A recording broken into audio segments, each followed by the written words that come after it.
Alam mo, pinagdadaanan rin pala ako. Gusto ko rin palang mahalin ng totoo.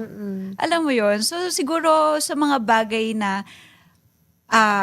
yun nga, naghahanap ng totoong love, yung isang tao, siguro mas nakakakonek ako sa kanya. Sa moment na kailangan na niyang lumaban, yung, uy, lumaban ka! Hindi ka pwedeng oo lang ng oo. Kailangan mo lumaban din. Ano ka ba? May say ka rin. Lagi kang oo. Dapat may say ka din. So, siguro, yun yung pinaka nakakakonek ako sa kanya. Yung minsan, dapat matututo tayong lumaban para sa sarili naman natin. How about you, Ate? You're also a mom here. Yes, How did you oo. resonate with your character? Kasi career woman ka din talaga in real life. I mean, hello! Come Yes. on! Lodi Santa Maria! But you're also a mom. Yes, sobrang nakaka-relate ako kay Vicky dahil si Vicky maraming sinakripisyo sa buhay. Dahil gusto rin naman niya na mabigyan ng magandang buhay yung nanay niya, Yeah.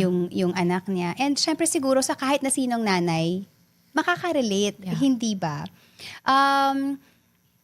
Same kami ni Vicky na sabihin natin na may mga pagkakataon na may mga milestones yung buhay ng mga anak namin na hindi namin napuntahan because parang kinailangan naming maging present doon sa aming mga trabaho. And I believe na pareho kami ni Vicky na if we had it, any other way, of course, it would be ideal to be with your child and to be with your family. Kaya lang, hindi ganun ang pagkakataon eh.